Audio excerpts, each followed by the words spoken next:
My dear learners and respectable viewers, Assalamu alaikum. Welcome to our online class. Our today's topic is passive of infinitives. That means 2 plus base form of verb. তো আজকে আমরা দেখে নেব infinitives কে কিভাবে আমরা প্যাসিভে রূপান্তর করতে পারি সেইটা। তো let's get started without wasting any time. আমরা শুরু করি। অ্যাক্টিভ আমরা দেখতে পাচ্ছি এখানে I am to do it, এই বাক্যে আমরা দেখতে পাচ্ছি যে ইনফিনিটিভ অংশটি রয়েছে 2 plus base form of verb, 2 plus verb. So এটা হচ্ছে ইনফিনিটিভ। এরপরে আমরা দেখতে পাচ্ছি এখানে ইট রয়েছে, ইট হচ্ছে ইনফিনিটিভের অবজেক্ট হিসেবে ব্যবহৃত হচ্ছে এখানে। সো আমরা যখন এই ধরনের বাক্যকে প্যাসিভে রূপান্তর করব তখন আমরা কিভাবে এটিকে রূপান্তর করতে পারি দেখে নেই। প্রথমে আমরা প্যাসিভ করার জন্য ইটকে বাক্যের সাবজেক্ট হিসেবে নিয়ে আসব, অর্থাৎ অবজেক্টটিকে আমরা সাবজেক্ট হিসেবে নিয়ে আসলাম। এখানে খেয়াল রাখতে হবে যে ইনফিনিটিভের অবজেক্টটিকে আমরা সাবজেক্ট হিসেবে নিয়ে আসব। ওকে, ইট। এরপরে যেহেতু am to do, সুতরাং আমরা বুঝতে পারছি যে প্রেজেন্টে রয়েছে, প্রেজেন্ট থাকার কারণে এখানে ইটের সঙ্গে আমরা am বসাতে পারবো না। আমরা যেটা বসাতে পারবো সেটা হচ্ছে is। সো ইটের পরে আমরা is বসালাম, ইট is। এরপরে আমরা টু যেটি ছিল সেটি বসাবো এবং ডু অর্থাৎ মেইন ভার্বটি বসানোর পূর্বে আমরা একটা বি ইউজ করব।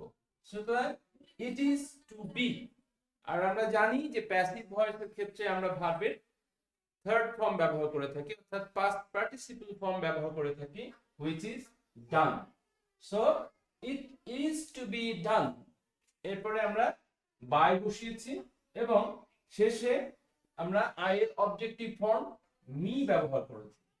সো সিম্পল অ্যাজ দ্যাট, যে আমরা যখন বলছি যে আই অ্যাম টু ডু ইট, তখন আমরা এটিকে প্যাসিভ করার জন্য ইট কে সাবজেক্টে নিয়ে আসলাম, ইট এর জন্য আমরা ইজ ব্যবহার করেছি এবং তারপরে টু বি ডান, অর্থাৎ এখানে টু এর পরে যে বেস ফর্ম অফ ভার্ব রয়েছে সেজন্য আমরা টু এর পরে বি ব্যবহার করলাম এবং বি এর পরে আমরা মূল ভার্বের থার্ড ফর্ম ব্যবহার করলাম। তো এইভাবে আমরা কিন্তু প্যাসিভ ইনফিনিটিভ গঠন করতে পারি, অর্থাৎ অ্যাক্টিভ ভয়েসের ইনফিনিটিভ যুক্ত অ্যাক্টিভ ভয়েসগুলোকে আমরা প্যাসিভ ভয়েসে রূপান্তর করতে পারি। So I am to do it, এটিকে যখন আমরা প্যাসিভ করব তখন আমরা বলে দেব it is to be done by me. Similarly আমরা আরেকটা एग्जांपल দেখে নেই। আমরা এখানে দেখতে পাচ্ছি you have to do the work. So এখানে আমরা টু ডু অর্থাৎ ইনফিনিটিভ অংশটা দেখতে পাচ্ছি, টু ডু রয়েছে আর এরপরে অবজেক্ট হিসেবে এখানে রয়েছে দ্য ওয়ার্ক, অর্থাৎ ইনফিনিটিভের অবজেক্ট হিসেবে দি ওয়ার্ক ব্যবহৃত হচ্ছে। আমরা যখন এটিকে প্যাসিভে রূপান্তর করব তখন অবজেক্টটি সাবজেক্টে পরিণত হবে, অর্থাৎ ইনফিনিটিভের অবজেক্টটি সাবজেক্টে পরিণত হলো দি ওয়ার্ক। এবারে আমরা ভার্বের স্থলে যেহেতু the work third person singular হিসেবে কাউন্ট করা হয় সেজন্য আমরা এখানে হ্যাভ এর পরিবর্তে হ্যাজ ব্যবহার করেছি, দ্য ওয়ার্ক হ্যাজ। এরপরে আমরা জানি যে টু এবং তারপরে be done. Okay, so the work has to be done. এরপরে আমরা বাই ব্যবহার করেছি এবং সাবজেক্ট ইউ এর অবজেক্টিভ ফর্ম ইউ ব্যবহার করেছি। So you have to do the work, এটিকে আমরা যখন প্যাসিভ ভয়েসে রূপান্তর করব তখন এটি হয়ে যাবে the work has to be done by you. I hope you got it. Okay, এখন আমরা দেখে নেব ইনফিনিটিভ অর্থাৎ প্যাসিভ অফ ইনফিনিটিভস এর আরো কিছু রুলস।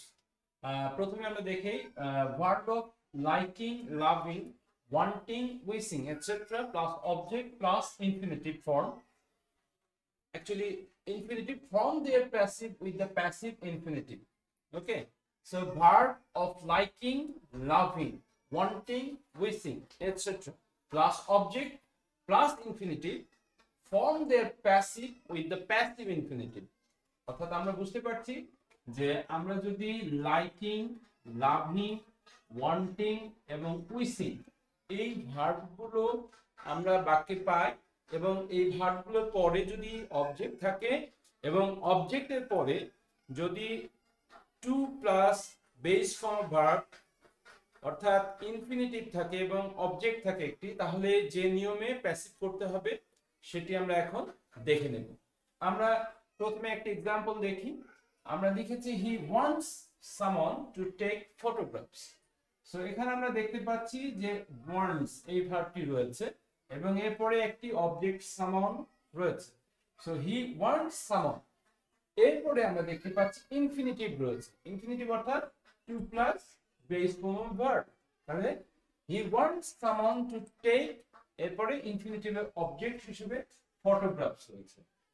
সুতরাং পুরো বাক্যটা আমরা দেখতে পাচ্ছি যে সাবজেক্ট রয়েছে আর লাইকিং, লাভিং, ওয়ান্টিং, উইশিং এই ভার্বের একটি ভার্ব ওয়ান্টস রয়েছে, এরপরে অবজেক্ট সামওয়ান আছে, এরপরে ইনফিনিটিভ অংশ রয়েছে অর্থাৎ টু টেক ফটোগ্রাফস। তাহলে আমরা যখন এই ধরনের বাক্যকে আমরা প্যাসিভে রূপান্তর করব তখন অবশ্যই আমরা ইনফিনিটিভ অংশে প্যাসিভ করব। এখন আমরা দেখে নেই সেটিকে কিভাবে আমরা প্যাসিভে রূপান্তর করতে পারি। সেক্ষেত্রে আমাদের প্রথম যে অংশটা অর্থাৎ হি ওয়ান্টস এই পর্যন্ত সম্পূর্ণরূপে বসে যাবে, অর্থাৎ হি ওয়ান্টস বসে যাবে। এরপরে আমরা বলছি যে এই যে ফটোগ্রাফস অর্থাৎ ইনফিনিটিভে যে অবজেক্টটি রয়েছে সেটি আমরা নিয়ে আসবো। তো আমরা ফটোগ্রাফসটাকে নিয়ে আনলাম, তাহলে হি ওয়ান্টস ফটোগ্রাফস। এরপরে আমরা বলছি টু বি টেকেন, ওকে। আর আমরা জানি সামান থাকলে বাই সামান আমরা ব্যবহার করি না। সুতরাং he wants someone to take photographs যখন আমরা বলছি ঠিক তখন এটিকে প্যাসিভ করার জন্য আমরা ব্যবহার করছি he wants photographs to be taken, okay. এই সমস্ত ক্ষেত্রে আমরা অ্যাক্টিভ ভয়েস থেকে প্যাসিভে রূপান্তর করার সময় অনেক সময় কনফিউজড হয়ে যায়। So remove your confusion and be ready to do it in this way, okay. He wants someone to take photographs. আমরা সহজ করে এটা কিভাবে করব, আমরা হি ওয়ান্টস যা আছে সেটা থেকে গেল, এরপরে আমরা টু বি, আমরা জানি যে টু প্লাস বেস ফর্ম ভার্বের পরে যে অবজেক্টটি আছে সেটিকে আমরা এখানে নিয়ে আসবো অর্থাৎ ভার্বের পরে হি ওয়ান্টস ফটোগ্রাফস। আচ্ছা, এরপরে আমরা বলছি টু বি টেকেন অর্থাৎ টু টেক ছিল, আমরা এটিকে প্যাসিভ করলে টু বি টেকেন হয়ে যাচ্ছে। সুতরাং he wants someone to take photographs, এটিকে যখন প্যাসিভ করছি আমরা he wants photographs to be taken. By someone আমরা ব্যবহার করি না, এজন্য এখানে আমরা লিখে নিই। তো আমরা যদি এখানে দেখি যে হিম বা কোনো নাম থাকে তখন আমরা অবশ্যই বাই হিম বা বাই রহিম এটা আমরা ব্যবহার করতে পারি। তো আমরা দেখে নিই আরেকটা एग्जांपल একই ধরনের, যেমন I want him to do the work. So আমরা এখানে দেখতে পাচ্ছি যে ওয়ান্টিং ভার্ব রয়েছে অর্থাৎ ওয়ান্ট আমাদের ভার্বের যেটা আমাদের এটা খেয়াল রাখতে হবে লাইকিং, লাভিং, ওয়ান্টিং, উইশিং। তো এই ধরনের ভার্বগুলো যখন আমরা পাবো তখন আমরা খেয়াল করব যে আমাদের ইনফিনিটিভ অংশটা প্যাসিভ করতে হবে। So I want him to do the work, যখন আমরা এটা পাচ্ছি তখন ওয়ান্টের পরে আমরা হিম পেয়েছি এখানে, এজন্য আমরা কি করছি আই ওয়ান্ট, এরপরে আমরা অবজেক্ট যেটি ছিল ইনফিনিটিভের অবজেক্ট দি ওয়ার্ক সেটিকে আমরা সামনে নিয়ে আসলাম, আই ওয়ান্ট দ্য ওয়ার্ক। এরপরে আমরা বলছি to be done, to be done, to do ছিল সেটিকে আমরা প্যাসিভ করলে টু বি ডান হয়ে যায়। এরপরে আমরা বাই ব্যবহার করেছি এবং এখানে হিম ছিল, হিম বসে গেছে। So in this way we can turn an active voice into a passive one. তো আমাদের খেয়াল রাখতে হবে যে জিনিসটি ভালো করে, সেটা হচ্ছে যে লাইকিং, লাভিং, ওয়ান্টিং, উইশিং বা এটসেট্রা এই ধরনের ভার্ব যখন আমরা পাবো তখন ইনফিনিটিভের অংশটিকে আমরা প্যাসিভ করব। সিম্পল অ্যাজ দেখা যাচ্ছে।